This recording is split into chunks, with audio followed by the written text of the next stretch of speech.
All right.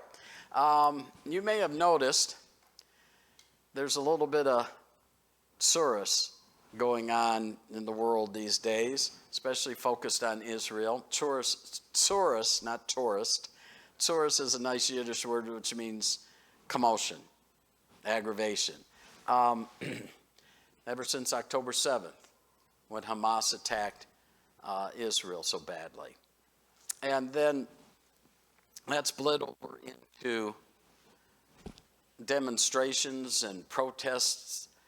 People say, well, why are these on the college campuses? Well, you got to understand, the hippies of the 60s and 70s are the professors today. And they're being regaled with all of these stories, how they protested the Vietnam War. And they want their chance to get in on this, so this is their chance to protest. They have no idea what they're protesting. They prove that all the time. There's all the time reporters going out and asking them, okay, what is it that you're protesting? They have no clue. They have no answer. They're just there to protest. It's like they've read the headline, but they don't know the story.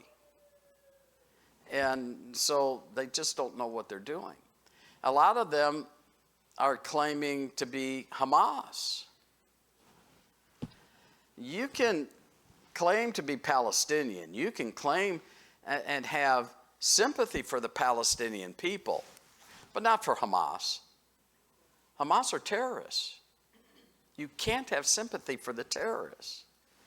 I always say that, what you've got to learn to differentiate the two. All Hamas are Palestinians, but not all Palestinian are Hamas. It's like all KKK are rednecks, but not all rednecks are KKK. Okay? Does that help you a little bit? When sometimes we just need to get it in terms we can relate with. But Israel has never been at war with the Palestinian people. It's always been with Hamas and with Hezbollah coming from the north. But the nation of Israel, right from day one, 1948, when they became a nation again, extended herself to the Palestinian people and welcomed them to remain. And they promised them they would not become second rate. And those that didn't follow Arafat with his hate speech and leave, those that remain to this day have a higher standard of living in Israel than in any Arab nation in the world. There's a wonderful meme that goes through the internet, and it's a Palestinian woman. She looks to be in her late 20s, early 30s, and she's saying, I have a driver's license, I can drive a car. I have a college degree. I have a career and a profession. I can leave my home and go anywhere that I choose to without having to be escorted by my husband. I have all of this because I live in Israel. That wouldn't be true in any Arab nation. And so Israel over and over and over again proves herself. That you hear them protesting from the river to the sea, Palestine shall be free. Well, basically, that's the Jordan River to the Mediterranean. They want to wipe out Israel altogether to free the Palestinians. You go to Israel with me, you will find Israel is not holding the Palestinian people captive in any way. They are free to live their lives and pursue their life goals there in Israel. The ones that are holding them captive are Hamas, literally using them as human shields. So then they show that, Israel, after it's so brutally attacked, and they don't even want to believe that Hamas attacked Israel. And they say none of that's been proven. Well, Hamas isn't hiding it. Hamas is bragging about it. Hamas is putting the videos out there and the photographic evidence. And they're claiming that I can tell you things that have been proven that Hamas did on October 7th. You wouldn't sleep for nights, for days. It's horrific. And yet these people want to defend and make Hamas the victim here. Well, they get upset because Israel, for weeks, it had to be at least 6 weeks, sent flyers in to the Gaza and telling them, we're coming, don't be home. Leave or die, we're coming. And then these protesters say, well, yeah, they did that, but then they closed the border to Egypt, so they couldn't leave. Israel didn't close the border to Egypt. Egypt closed the border to Egypt. It's only because Israel forced Egypt to open it that it did open again so that these refugees could leave. But the fact is, Egypt closed the border, Jordan closed their border, Saudi Arabia closed their border. They have thrown all of these Palestinian people out of their country, and they don't want them back. So they're the ones that are, not Israel. And Israel, and by the way, did Hamas give that kind of a warning to Israel before they attacked on October 7th? No, they just landed on them, literally landed on them, parachuted in and murdered them.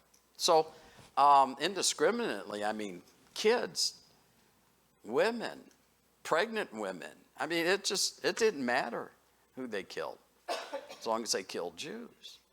So Israel has proven over and over again. In 1948, when she became a state, not only did they welcome the Jewish people, but then in 1993 signed the Oslo Accords, 7-year peace agreement. We gave land to the Palestinian people so that they should have some self-rule and some identity in the land. And they would turn around and give us peace. Well, we gave them the land. They never gave us the peace.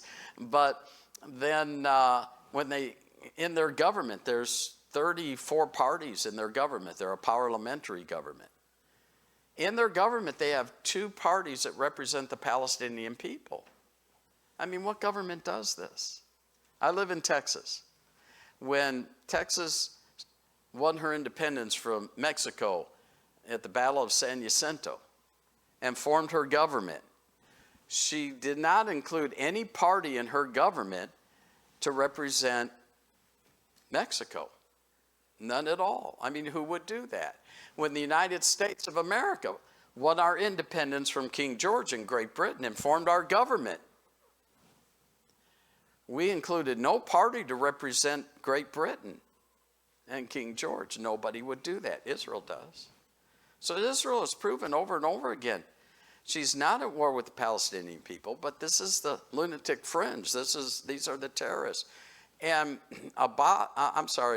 Arafat kept them at bay and controlled them. Once he died, they just took over. And these are the kinds of things we have to deal with these days. But you have to ask yourself now then, where did the Palestinian people come from? And you've got to know, they have no ancient tie to the land. My guide in Israel has always wanted to tell us, you can't stick a shovel in the earth in Israel and not pop up ancient history. And she's right. But it's all Israeli and Roman ancient history. There is no Palestinian ancient history. It doesn't exist. This is how we found some of these wonderful sites. They were excavating to build a grocery store in what's known as Bet Shan. Bet Shan is in the Gilboa Mountains, and it is the city where Saul and his son's headless bodies were nailed to the wall of the city by the Philistines. And they were excavating to build a grocery store and popped up some ancient pottery. So when that happens, you have to call the government in. They determine whether to do a dig. And they decided to, and we have all of this in it. Some say, will one day rival Ephesus in its grandeur. I think it's way past Ephesus in its grandeur. And it's just the business district. They have yet to find and even consider looking for the residential. But it's a magnificent site. And this is how they found it. We used to drive in the Galilee. We used to drive by this barren piece of ground on our way to other sites. For decades we would do this. And all of a sudden now we're stopping over here because this happened again. And they did a dig and they found Magdala, where Mary Magdalene is from. And we know Jesus visited there quite often, and there's an ancient synagogue there. So it's a wonderful thing. And so with all of these ancient relics that they're finding, there are no ancient relics for the Palestinian people because they're not an ancient people. Where do they come from? Again, they were thrown out of every Arab nation in the world. The most honest thing CNN's done since Arafat died was they ran a litany of all the Arab states they've been thrown out of. And they landed in this little strip of ground that we call Israel today. And 1917, so this is World War I, the Balfour Declaration, which decreed that the Jewish people needed and deserved to have a homeland. So that's where this little piece of ground that we call Israel today comes up with, but they didn't call it Israel. They resurrected a name that was only used for a short time, and it's not a biblical word, and they called it Palestine. Palestine, the word comes along in 135 AD. There's a meager uprising of the Jewish people against Roman rule, the Bar Kokhba revolt. Hadrian is emperor, marches his troops in. They put the rebellion down very easily. Hadrian wants to rub Israel's noses in their defeat, so he changes the name of their beloved homeland from Israel, names it for their worst enemy. Biblically speaking, who's Israel's worst enemy? Philistines. Palestine, Palestinia, is named for Philistia, for the Philistines.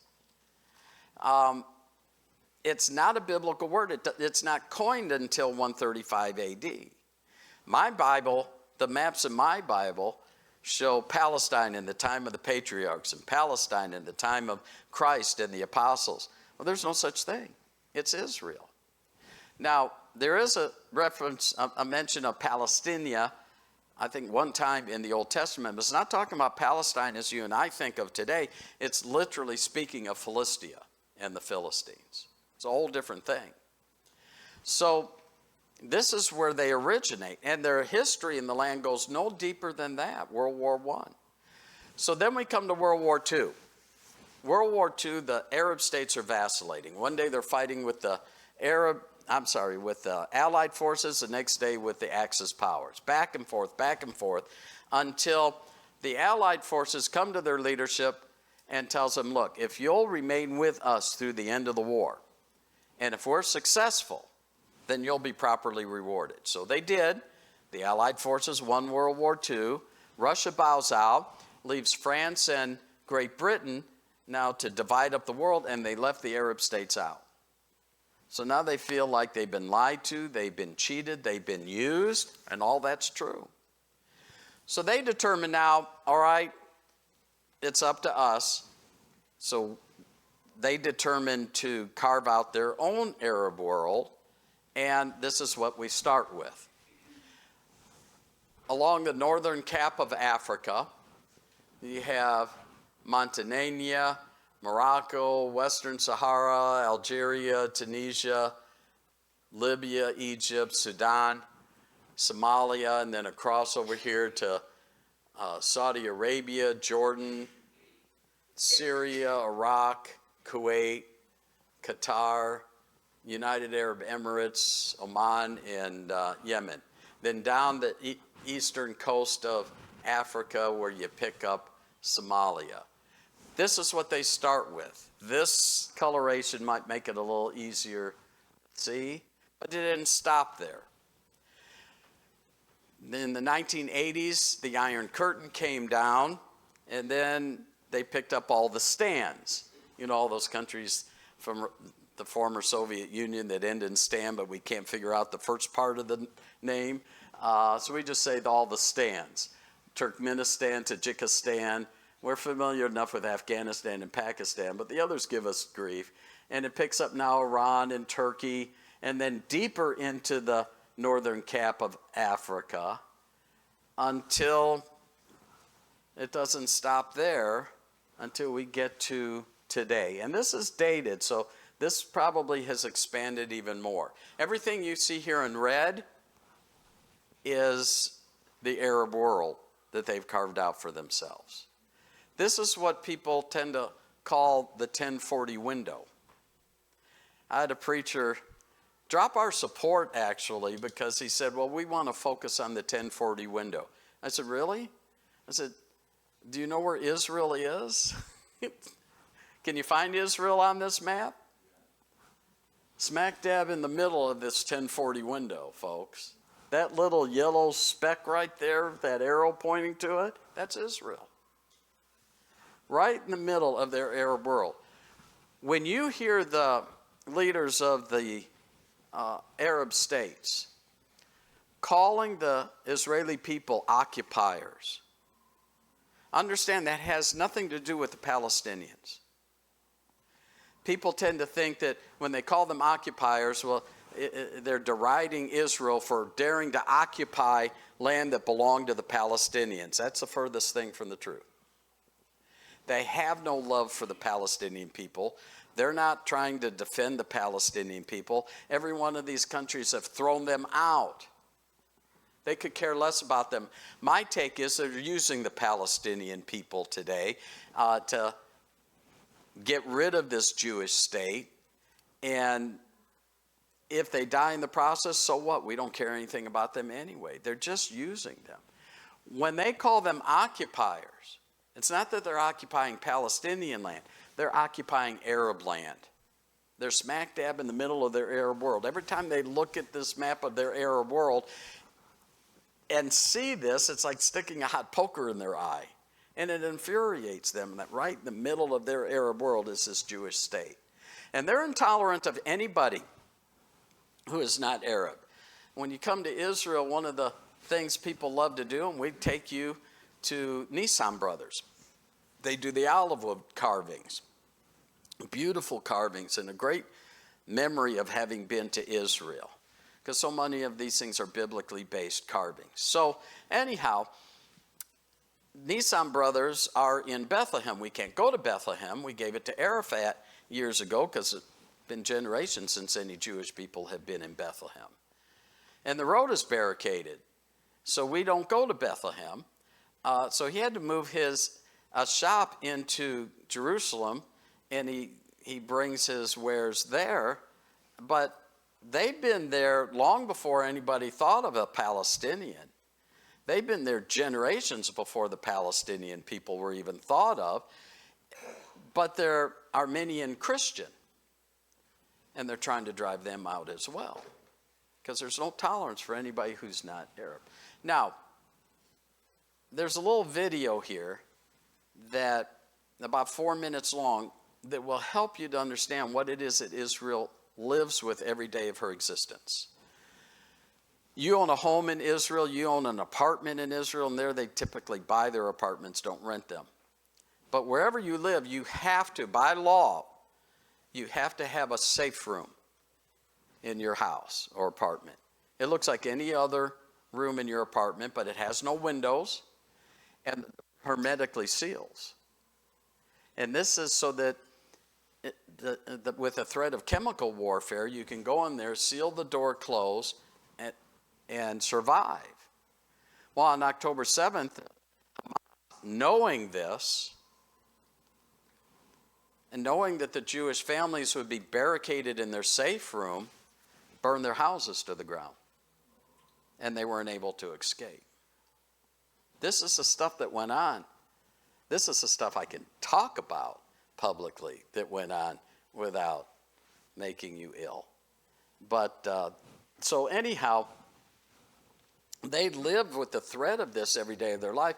But the interesting thing is, they don't live in fear. They just go about their daily lives. It's just life as they know it. So anyhow, the Israeli people are faced with this to such a degree that with Netanyahu being, just hammered every day to cease fire and put a stop to this. Well, he made an observation about a month ago. He said that The only ones that are demanding that we cease fire are the leaders in European nations, Great Britain, and the United States. Saudi Arabia is not. Egypt is not. Jordan is not. Yemen is not. These are all Arab states that are bordering this area, bordering Israel. And Netanyahu said, they know we're fighting their enemy. And if we're successful, we help them. If we fail, they know they're next. So it's an interesting observation. But what he did, what it constantly says in the face of this, if Hamas were to lay down her weapons today, we'd have peace. If we lay down our weapons, Israel ceases to exist. Now this little video will help you to understand this and appreciate this so much more than I'm able to, and then I'll come back and pick up from there. Itself from hostile invasions and terror. Israel is a small state surrounded by Arab countries 650 times its size, some of which are large bases of global terror. Only 44 miles separate between the Jordan Valley and the Mediterranean Sea. After the Six-Day War in 1967, when Israel was attacked by 4 armies on 3 fronts, United Nations Security Council Resolution 242 stated that Israel was entitled to new defensible borders to replace the previous fragile lines from which it was attacked. What are Israel's defensible borders? What are its essential security needs? The Jordan Rift Valley, Israel's eastern frontier, forms a natural barrier between Israel and the countries of Jordan, Iraq, and Iran. The Jordan Valley rises from an area that is 1,200 feet below sea level to a hilly ridge of up to 3,000 feet, creating a steep 4,200-foot virtual wall opposite any force attacking from the east. The growing threat of global jihad activity near Israel's borders requires it to prevent infiltrations of terrorists and weapons. When Israel left the Philadelphia corridor in Gaza, it became a highway for the infiltration of terrorists and the flow of hundreds of tons of ammunition and weaponry from all over the Arab world, aimed at Israeli civilians. The Jordan Valley is the equivalent of Gaza's Philadelphia corridor in the West Bank.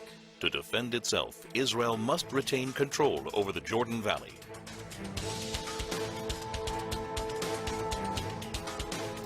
This is Israel's mountain ridge, rising up to 3,000 feet. It dominates Israel's major coastal cities, where more than 70% of its population, 80% of its industry, and all of its airfields and seaports are located. Missiles launched from the Judean hills pose an immediate threat to Jerusalem, Israel's capital.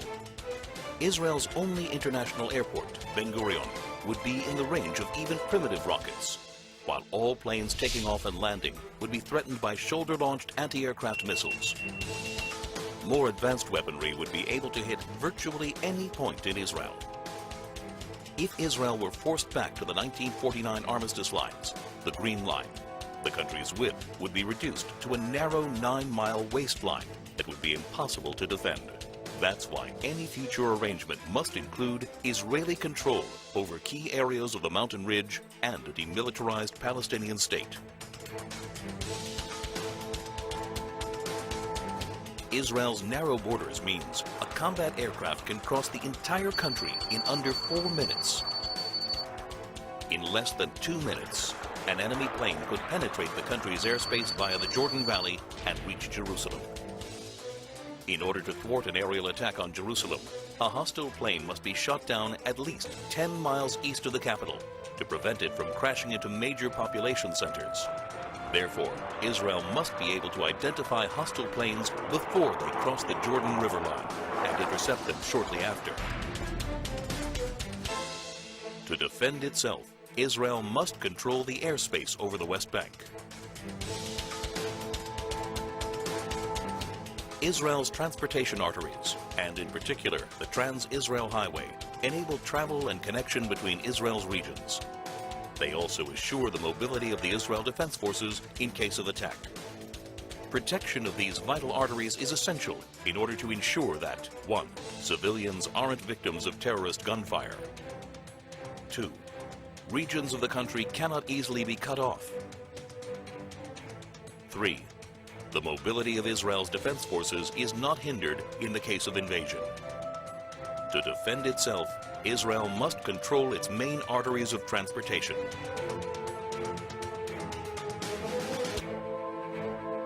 There is enormous uncertainty about future trends in the Middle East. Iran is determined to become the supreme power as the U.S. withdraws from Iraq. No one can guarantee the future of many of the current regimes in the region. Today, more than ever, it is crucial to ensure defensible borders for Israel.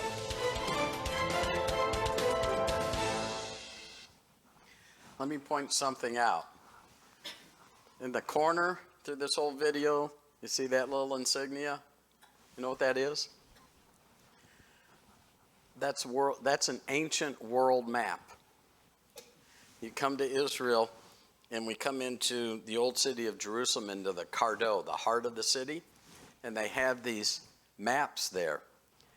And what you have in the ancient world, the African continent, the European continent, the Asian continent. And right in the middle of all three of these is Jerusalem. Jerusalem was always seen as the center of the world, of the ancient world.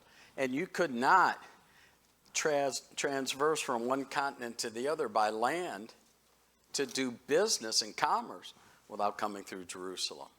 That's why it's one of the most fought over, if not the most embattled piece of ground the world's ever known.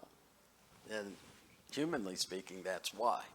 But we saw several things now. In the very beginning, that video told us Israel is surrounded by enemies 650 times her size. Think of the enormity of that. Somebody said it's like taking a cigar box, putting that cigar box on the 50-yard line of a football stadium. That cigar box is Israel. The rest of that stadium are the Arab nations. And yet, Israel, this tiny little meager group of people, holds all of this at bay. And it's just amazing to see. Talked about the 6-day war, how Israel essentially fought 4 wars on 3 fronts in 6 days and came out totally victorious.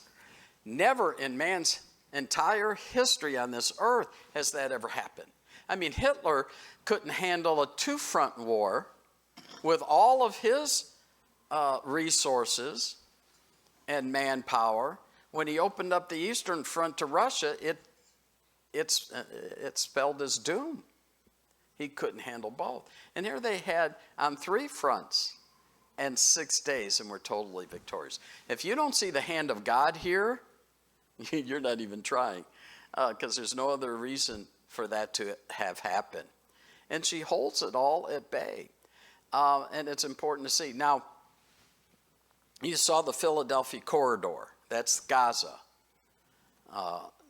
And this is where all the fun is going on these days. Israel's mission is to totally eradicate Hamas. It has been well said that Israel can no longer share a border with Hamas. And of course, that border is the Philadelphia corridor. Gaza. They're only there because of George W. Bush. And yet he gets a complete pass. I saw him on a news program being interviewed after October 7th. He was coming off so sage and so intelligent. No, and yet he's responsible for what we saw on October 7th. Because he's the one that sent Condoleezza Rice, his Secretary of State, to Israel to push for the groundwork to allow this to happen. Condoleezza Rice was on all the Sunday talk programs, news programs, before she went, and she would just talk about going to the Middle East. She never said the word Israel, and that to me was a red flag. That the second most powerful person in all of the free world, right under the President of the United States, could not publicly publicly utter the word Israel? That's telling. Her plane landed at Ben Gurion Airport in Tel Aviv. Her motorcade took her to the King David Hotel in Jerusalem, and then every day to the Knesset, which is the Israeli government, to meet with Ariel Sharon, the Prime Minister of Israel, but yet she was only going to the Middle East, not to Israel. When she returned, she went again on all of the Sunday morning talk programs, and I listened to her boast about fulfilling her mission, how that she was able to pressure Ariel Sharon into giving up the Gaza Strip, totally divesting. And we razed everything to the ground that we had built there to prove that we weren't coming back. Then she said she stayed several more days to pressure Sharon into giving up the security control of the Gaza Strip, which just made it, as you saw in this little video, a free flow of terrorism. So they're there today. Hamas is dug in there today only because of George W. Bush, and yet he gets a complete pass. Then you saw how that the Green Line, the 1947 armistice lines. An armistice is what you have before you have a treaty. And so the armistice line can fluctuate. Once you have a treaty, it's fixed. Well, Barack Obama was, when he was president, demanding that Israel return to the pre-1967 borders. In other words, everything that they gained in the Six-Day War, which she didn't start and she didn't want. She was defending herself. And to the victor goes the spoils, unless you're Israel. And then you don't get to, I guess. But anyhow, he wanted to go back to the pre-1967 borders, which are the 1948 armistice lines. Now, the problem is, when he was demanding this, Benjamin Netanyahu was there.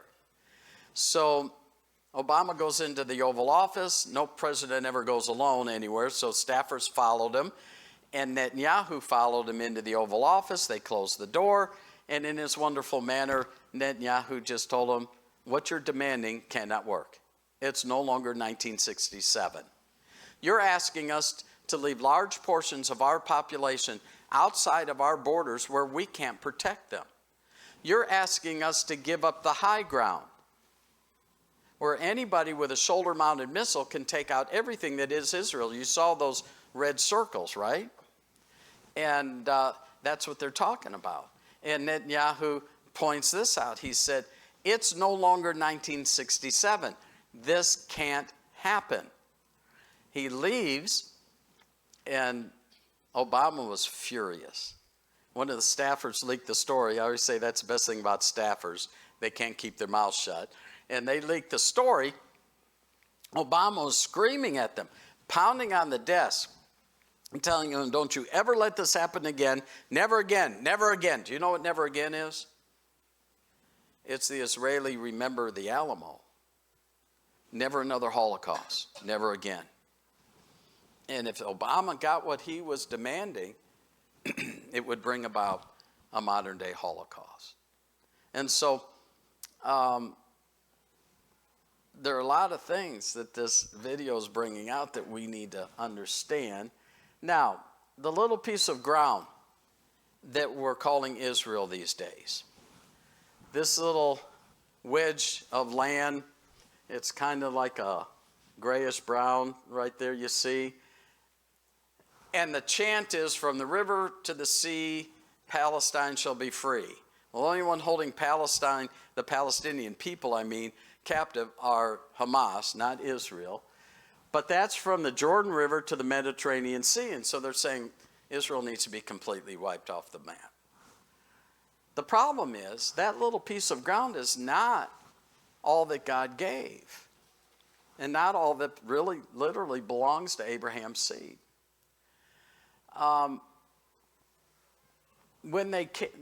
The borders are represented by this red line. Now, it should stop there at Syria and go beneath Syria and Lebanon, and I'll show you that in a moment. But my friend that put this together just followed the Euphrates all the way up to where it ports from the Mediterranean. But just in your mind's eye, see it as coming under Syria and Lebanon. This is what God gave. Now it's interesting. Remember when they were in the wilderness wandering and they sent the 12 spies, one from each of the 12 tribes, into the land? They were here in this wedge at the bottom there below the Dead Sea and at Beersheba. And they sent the spies in the land. But they are well within the borders of the land. 2.5 tribes want to stay on the east side of the Jordan. And they asked Joshua if they could do that. And he said, fine, you can do that. But first you must come and help us conquer the land. And then you can come back here and settle over here. Well, that's because on the east side of Jordan was within the boundaries of the land. So what's happening here? Well, civilizations grow where there's a water source. There's no water source in most of this. This is desert. The water source is where you have the Sea of Galilee and the Jordan River. You have the Nile River, the Euphrates. This is where the water source is. Much of this is desert. And they didn't even put outposts there. And others came in and learned how to live a desert lifestyle and basically have arrested the land away from them. But Numbers 33, verse 52, God tells them, and they're deep in the wilderness wandering, but God tells them they're to drive out the inhabitants of the land from before them. They were pagans. They were idolatrous people. God didn't want them corrupted by mingling with them. So drive them out, destroy the pictures, the molten images, and tear down the high places. The pictures were part and parcel of their idolatrous practice. The first commandment, I am the Lord thy God. Thou shalt have no other gods before me. Thou shalt make no graven image. And a picture's a graven image. So if you drove the pagans out, they left their relics behind. People would pick those up, be corrupted just as quickly. So he wanted those destroyed. The molten images were the idols they actually bowed down and worshiped. The high places were the places of pagan worship that they gathered to practice this. And if you go with me, we'll take you up to Tel Dan, right at the border at Lebanon, where Jeroboam brought the second golden calf, and the relics of that high place of worship and that pagan altar are there. And it's an interesting, exciting place to take you. But this is what God promised. Now in verse 55 of Numbers chapter 33, he tells them, he says, if you fail to drive the inhabitants of the land out from before you, then those of which you let remain shall be pricks in your eyes and thorns in your sides, and shall vex you in the land wherein you dwell. So if you go to Joshua chapter 13 and read the next several chapters, it shows that they didn't drive a lot of these people out. And God's promise in Numbers 33:55 is largely what we're living with. People came in here and learned how to live a desert lifestyle, and they're vexing the people in the land that really belongs to them. But there are those that insist that the land really doesn't belong to them. There are those that insist, and this little thing is called replacement theology. First of all, I'll get back to what they insist on, but replacement theology says that the Jewish people, Abraham's descendants, have so violated the Abrahamic covenant that God now has taken the promises that he made to Abraham and has given them to the church. Do you know how arrogant that is? Do you honestly mean to tell me that the church today, or the church ever has, and I use that word in its broadest sense right now, okay, that the church lives in 100% compliance to everything God has commanded in his word? Do you honestly believe that Salem Baptist Church, I forgot in the first service you changed that. I remember it as Temple. Do you honestly believe that Salem Baptist Church is living in 100% compliance with everything God has commanded in his word? Let me bring it closer to home. Do you really mean to tell me that every single member of Salem Baptist Church is living in 100% compliance with everything that God has commanded we must in His Word. If this were true, why is it that you're sitting here right now planning not to be here tonight? And forget Wednesday night. I mean, 1 hour is enough for anybody, right? My Bible tells me in the book of Hebrews, forsake not. That's a command, folks. This is not a recommendation or a suggestion. This is not God saying, it'd really make me happy if. That's not what He's saying. He's commanding us, forsake not the assembling of ourselves together, as the manner of some is. And so much the more as we see that day approaching. And He's talking about the rapture and the coming of the Lord. And I think everybody here that's a believer would agree that we believe that the rapture is soon to come. So knowing that to be true, why are we planning not to be here when the church is assembling? See what I'm saying? When I say we're not in compliance with everything God's required of His Word, it's not the big ugly things that I'm not accusing people here of fornication or being thieves or whatever. But Hebrews 10 is just as much a command as any of the other. See, it's the simple things that how about love one another? Esteem your brother more above yourself. How about forgive one another? And I've been a Baptist for over 55 years, and I can tell you forgiveness is a problem in the Baptist mindset. Yeah, and we're just not going to do that. We hold that Baptist grudge. And God said we can't. God said that if we refuse to forgive others, then God won't forgive us. And yet we happily go along holding that grudge. See, we need to align our lives with God's will. And the church today doesn't do that. So if God took the promises from Israel because they failed to abide by these, then doesn't He have to take it from the church? But God never took the promises from Israel. If He could take those promises from Israel, He could take these promises from you. And what promise then that you hold dear, including John 3:16, can you have any confidence in? God's integrity is on the line. This must have been a problem even in Paul's day, because in Romans 11, he addresses it. Romans 11 and verse 1, I say then, hath God cast away His people? And this is why you have to love the King James, because in all the other versions water it down, but in the most forceful terms, God forbid, for I too am an Israelite of the seed of Abraham, of the tribe of Benjamin. So if God cast away His people, Paul's saying then He had to cast me away too. So it must have been an issue even in Paul's day, because he's dealing with it. But there are those that say that they failed, and that the Abrahamic covenant then no longer pertains. Well, let's take a look at it. Genesis chapter 15. Genesis chapter 15. In the first few verses of this chapter, Abram, as he's known at this point, is kvetching with God. That's a Yiddish word for griping and complaining. And he's saying, how's this thing going to work? I'm nearly 100. My wife's nearly 90.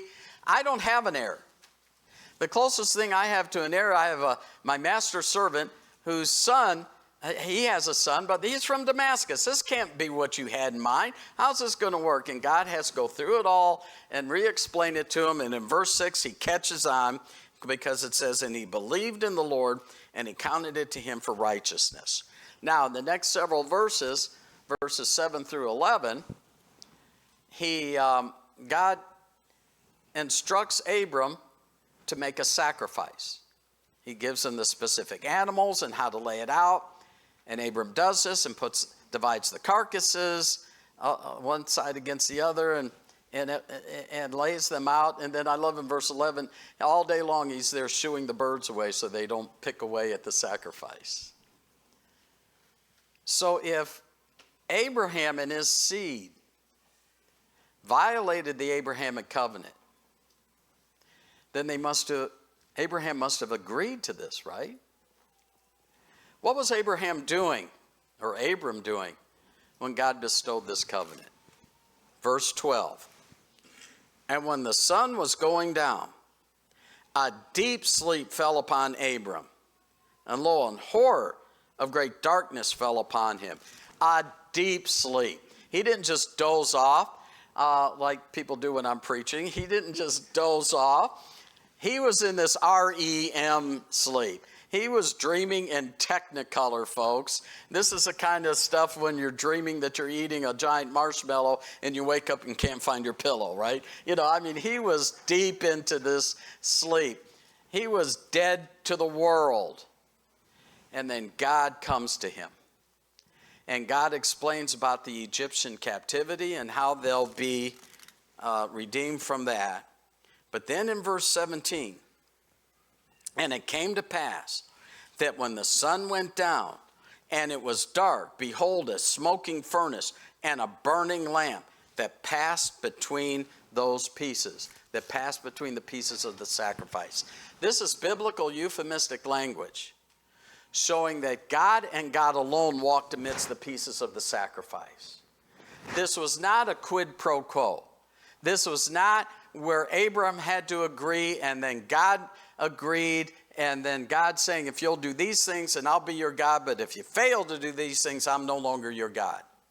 That was never part of it. This was a unilateral. This was God alone walking amidst the pieces of the sacrifices. If it was a bilateral covenant then that Abraham had to agree to, then he would have had to walk amidst the pieces of the sacrifice. But Abram was sound asleep, dead to the world. There's no way he could have entered into any agreement.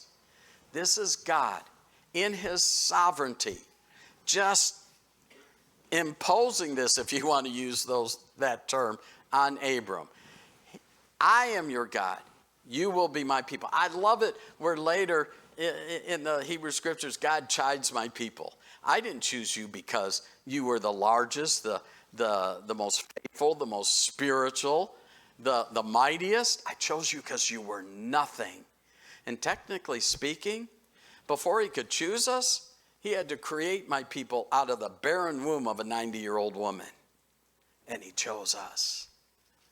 And it had nothing to do with Abram. It had nothing to do with us. It was God in his sovereignty choosing to do so. And then he says, they say, well, that may be true, but that doesn't mean that his seed has any right to this land. Well, let's see what God says. Verse 18. In the same day, the Lord made a covenant with Abram, saying unto thy seed. He didn't give this to Abram. He gave it to his seed. Unto thy seed have I given this land, from the river of Egypt unto the great river, the river Euphrates, and then all the land of all the ites. And then it's a little easier to see in Joshua 1 and verse 4, where he says, from the wilderness and this Lebanon, even unto the great river, the river Euphrates, all the land of the Hittites, and unto the great sea toward the going down of the sun shall be your coast. So everything outlined in red, if you'll move this top part below Syria and Lebanon. And you could actually take this bottom line and encompass all of Saudi Arabia, because that's certainly wilderness. From the wilderness, Saudi Arabia, to Lebanon, to the great river, which is the Nile, to the Euphrates, to the great sea toward the going down of the sun shall be your coast. This is what God gave to Abraham's seed, not just this little piece of ground here. And don't you kid yourself, but the Palestinians know this. And in the Palestinian manifesto, they don't just want what we're calling Israel. They want everything God gave to Abraham's seed, because they believe that that's them. And they certainly do descend from Abraham, but they're not part of the promise. They come down through Ishmael, not Isaac. But they want it all. If they ever get Israel, then look out, Jordan, you're next. and all the way across. So you just have to go with what the Bible tells us. And this land belongs to Israel, whether they inhabit it or not. It's still theirs. And it has nothing to do with them being faithful to any commitment, because they didn't make a commitment. God made the commitment. Now, where does this bring us prophetically? Unlike any other time in man's history, today we can see Ezekiel 38 and 39 shaping up. We couldn't see it 3.5 years ago. We can see it today. October 7th really brought this to the front. Because what we see is, and by the way, here's just another view of the land that God gave to Abraham's seed. So what happens October 7th, Hamas attacked, Israel responds, but the world is engaging. Our president, don't know why, but he decided to support Israel, but then he wavers every other day on it. But he put 2 strike battalions here in the Mediterranean with their guns trained on Tehran, Iran. Tehran is their capital. And telling them, warning them, if you attack Israel, we will attack you. But it really won't take anything for him to move those guns from Tehran and point them at Jerusalem. Because at the same time that he's saying that we stand 100% behind Israel, then after October 7th, after he said that, he gave $10 billion to Iran. Well, Iran is the puppet master in this. Who do you think is funding Hamas and Hezbollah? And so he's talking out of both sides of his mouth on this thing. Well, with that threat to Iran, China gets into it and says, if you attack Iran, we'll attack you, because that's where China gets their oil. Turkey wants to get into this, so desperately wants to come down into this. Saudi Arabia is shaking in her boots because they've always depended on us to defend them, and now they've signed a peace accord with Iran. So what we see is the world coalescing and focusing on Jerusalem like never before. And Ezekiel 38 and 39, by the way, Russia, for the first time in her ancient history, has her military in Syria. It's because of Assad's civil war that he started there in his own nation, but they're there to back up Assad. But they're there. They share a border with Israel. It would be nothing for them to move their military from here to here, and they're in the fracas. Like they will be, because they are directly mentioned in Ezekiel 38 and 39, Meshach and Tubal. Meshach is the ancient name for Moscow, I think it is. But anyhow, the world is coalescing. And Ezekiel says one day in this battle, all nations of the world will rise up against Jerusalem. And every time I say that, everybody says, well, not America. Yeah, America. Look at us today. Look at the anti-Semitism that's raging through this country today. It's just mind-boggling to see this.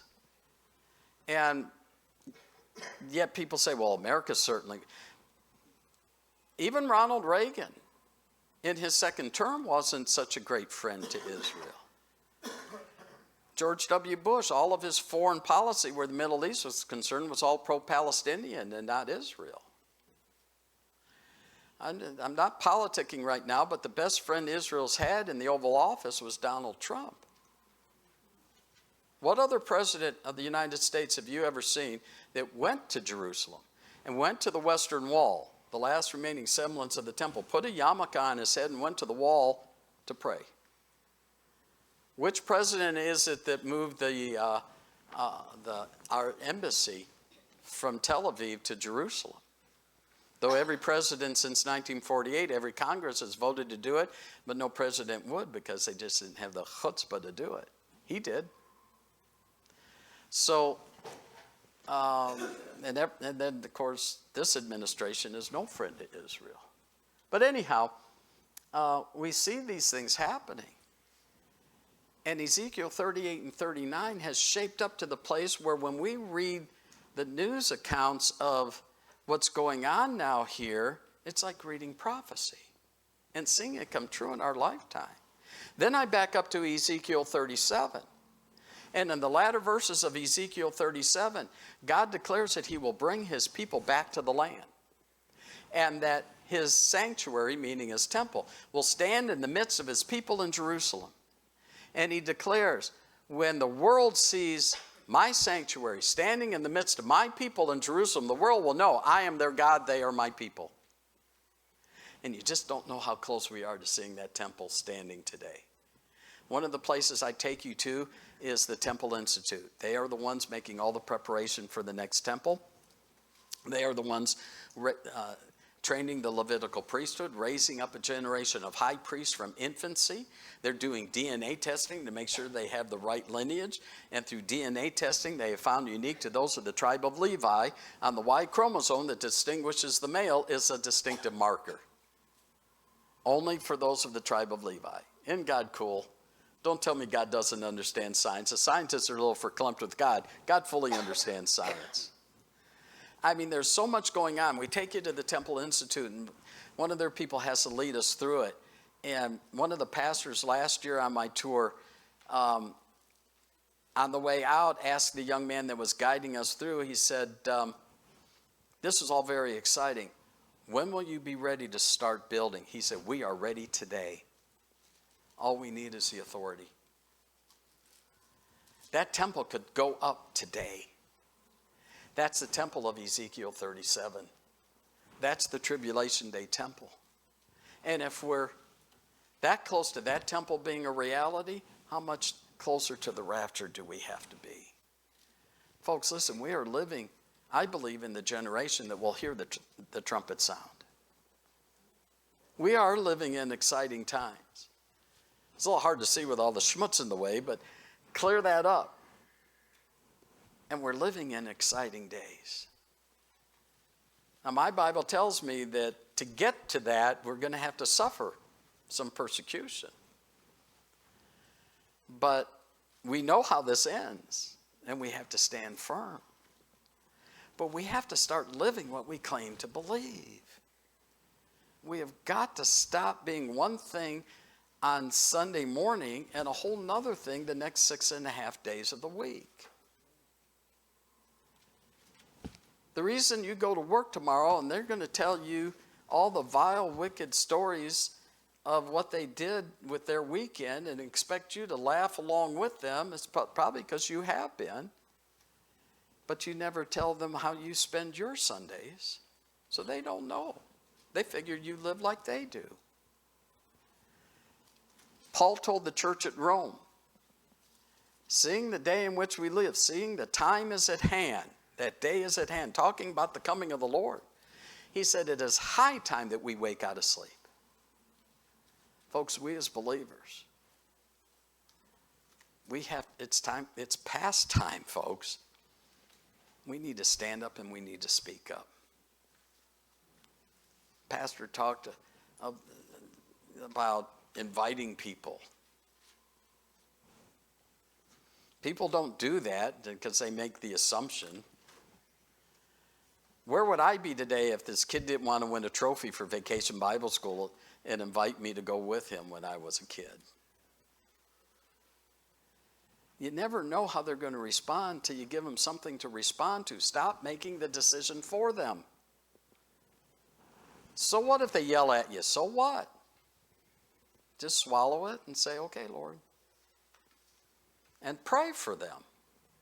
Because that one that gets the most upset with you over that, when their world is coming apart, they're going to come find you. Because they need answers. But they won't come to you if you never shown them who you are and what you are. It's high time we wake out of sleep. We've got to live what we claim to believe 24/7 and everything that we think, do, and say. Look, we all know Titus 2 and verse 13. Looking for that blessed hope, the glorious appearing of our great God and Savior in Christ Jesus the Lord. But have you ever noticed there's a verse 11 and 12 in that chapter also? And verse 13 doesn't start the thought, it concludes the thought. Verse 11, for the grace of God that bringeth salvation hath appeared to all men, teaching us that denying ungodliness and worldly lusts, we should live soberly, righteously, godly in this present world, looking for that blessed hope. It's salvation, consecration, and then expectation. And friend, if you're not saved this morning, none of this means anything to you. And I'm begging you, get saved before you walk through that door. It's the most critical issue in your eternal existence. This one you want to get right. Make certain Jesus truly is your Savior. And do it today. That's what my Bible says. Now is the accepted time. Behold, today is the day of salvation. The Word of God says, do it today. Who we to say will do it tomorrow? There may not be a tomorrow. We have this moment. Take advantage of it. But if you are saved, but not consecrated to Jesus Christ in your daily routine, why would you get excited over the prospect that the trumpet could sound tonight, take you home to be with him? It kind of ruined your day, wouldn't it? I mean, if the trumpet would have sounded last night, what would Jesus have caught you in the middle of? And if it sounds tonight, what will happen to your next door neighbor? People you work with, rub shoulders with every day of your life. Have you even bothered to find out? Or you just keep disappearing every Sunday, leaving them to wonder? Come on, folks. It's time to stand up. It's time to speak up. It's time to live what we claim to believe. And once we're living a consecrated life, then we can have that expectation in the sound of the trumpet. What are you going to do with what you know this morning? I gave you a lot of information.